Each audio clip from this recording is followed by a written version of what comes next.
TGRTC white ఎలిఫెంట్గా మారనుందా? మహాలక్ష్మి పథకం ఆ సంస్థకు ఉరితాడుగా మారనుందా?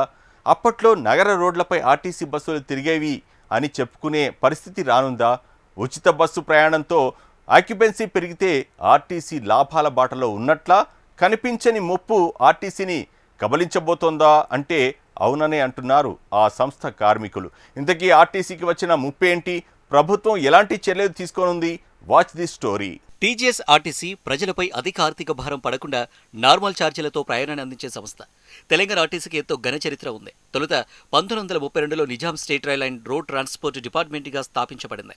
27 బస్సులతో 166 మంది ఉద్యోగులతో ప్రారంభించారు. అనంతరం ఆంధ్రప్రదేశ్ రాష్ట్రం ఏర్పడడంతో 11 జనవరి 1958న ఏపీఎస్ఆర్టీసీగా అవతరించింది. తిరిగి 2014లో రాష్ట్ర విభజన తర్వాత జూన్ 3, 2015 నుండి టీఎస్ఆర్టీసీగా మారింది. 10,500 సొంత, 1,500 అద్దె బస్సులతో ప్రత్యేక సంస్థగా పనిచేస్తుంది. కాంగ్రెస్ సర్కార్ టీఎస్ఆర్టీసీని టీజీఎస్ఆర్టీసీగా పేరు మార్చింది. గత బీఆర్ఎస్ ప్రభుత్వం తెలంగాణ రాష్ట్ర రోడ్డు రవాణా సంస్థను ప్రభుత్వంలో విలీనం చేయాలని నిర్ణయించగా అది ఇప్పటికీ పెండింగ్లోనే ఉంది.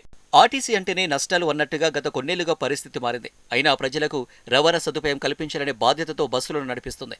ఆర్టీసీని లాభాల బాటలోకి తెచ్చేందుకు కృషి చేస్తున్నా అవి ఆశించిన మేర ఫలితాలు ఇవ్వడం లేదు. అయితే రేవంత్ సర్కారు రాకముందు వరకు ఆర్టీసీ పరిస్థితి ఒకలా ఉంటే ఇప్పుడు అత్యంత దయనీయంగా మారిందట. ఇదే కొనసాగితే అసలు ఆర్టీసీ ఉంటుందా అనే అనుమానాన్ని స్వయంగా ఆర్టీసీ సిబ్బంది అనుమానం వ్యక్తపరుస్తున్నారంటే పరిస్థితి అర్థం చేసుకోవచ్చు. ముఖ్యంగా టీజీఎస్ ఆర్టీసీకి ఉచిత రాయితీ ప్రయాణాలు భారంగా మారుతున్నాయి. రాష్ట్రంలో కాంగ్రెస్ ప్రభుత్వం ఏర్పడ్డాక 2023 డిసెంబర్ 9న ఒక కీలక ప్రకటన చేశారు. అదే మహిళలకు ఉచిత బస్సు ప్రయాణం. తమ మేనిఫెస్టోలో పెట్టిన విధంగా మహిళలకు ఉచిత సదుపాయాన్ని డిసెంబర్ 11, 2023 నుంచి అందుబాటులోకి తీసుకొచ్చారు. ఆధార్ చూపిస్తే చాలు మహిళలు ఉచితంగా బస్సు ప్రయాణం చేయవచ్చు. మహిళా సాధికారిత లక్ష్యంగా ఉద్యోగ ఉపాధి కోసం బస్సులో ప్రయాణించే ఆడవారికి ప్రయాణ భారాన్ని తగ్గించాలనే ఉద్దేశంతో కాంగ్రెస్ సర్కార్ మహాలక్ష్మి పథకాన్ని తీసుకొచ్చింది. అయితే దీని ఉద్దేశం మంచిదైనా ఆర్టీసీకి మాత్రం మునిగే నక్క మీద తాటిపండు పడ్డట్టు తయారైంది పరిస్థితి. అసలే నష్టాల్లో ఈదుతున్న ఆర్టీసీకి మహాలక్ష్మి పథకం రూపంలో అసలైన పరీక్ష ఎదురవుతుంది. నిర్వహణ ఖర్చుకు ఆదాయానికి మధ్య వ్యత్యాసంతో ఆ సంస్థ మనుగడను ప్రశ్నార్థకంగా మార్చేలా ఉన్నాయట. ఇతర రాయితీల వాటా, మహాలక్ష్మి వాటా లెక్కలు చూస్తే కళ్ళు బయలు కమ్మాల్సిందే. గతంలో ఏడాదికి 404 కోట్ల మేర రాయితీలకు ఖర్చు అవుతుందంటే ప్రస్తుత మహాలక్ష్మి పథకం కోసం నెలకు సుమారుగా 390 కోట్ల మేర ఆర్థిక భారం పడుతుందట. ఉచిత బస్సు, జీరో టికెట్ ఛార్జీలను విడతల వారీగా ఆర్టీసీకి ప్రభుత్వమే చెల్లిస్తున్నా అవి టైంకు అందుతున్నాయా? ఇప్పటి వరకు ఉన్న బకాయిలన్నీ భవిష్యత్తులోనూ పెండింగ్ లేకుండా చెల్లిస్తారా లేదా అనేది సవాల్గా మారింది. రవాణా శాఖ మంత్రి, ప్రభుత్వ పెద్దలు మాత్రం మహాలక్ష్మి పథకం ద్వారా మహిళలు లబ్ధి పొందుతున్నారని చెబుతున్నా ఆర్టీసీ మనుగడపై మాత్రం కార్మికులు ఆందోళన వ్యక్తం చేస్తున్నారు. ఉచిత బస్సు ప్రయాణం మొదలైన నాటి నుంచి 2025 డిసెంబర్ 14 వరకు అంటే రెండేళ్లలో మహిళలు 8,578 కోట్ల విలువైన ప్రయాణాలు చేశారు. అంటే సగటున నెలకు 357 కోట్ల భారం కేవలం ఈ ఒక్క పథకం ద్వారానే ఆర్టీసీపై పడుతున్నది. ఉచిత ప్రయాణాలకు సంబంధించిన బకాయిలను ప్రతి నెల ఆర్టీసీకి క్రమం తప్పకుండా చెల్లిస్తున్నామని ప్రభుత్వం స్పష్టం చేస్తుంది. గతంతో పోలిస్తే ఆర్టీసీకి నిధుల కేటాయింపు పెరిగింది. కానీ ఆ నిధులు కేవలం నిర్వహణకే సరిపోతున్నాయని కార్మిక సంఘాలు ఆరోపిస్తున్నాయి. 2024-25 ఆర్థిక సంవత్సరంలో విద్యార్థులకు 161 కోట్లు, దివ్యాంగులకు 182 కోట్లు, జర్నలిస్టుల కోసం 51 కోట్ల రూపాయల రాయితీ ఇచ్చారు.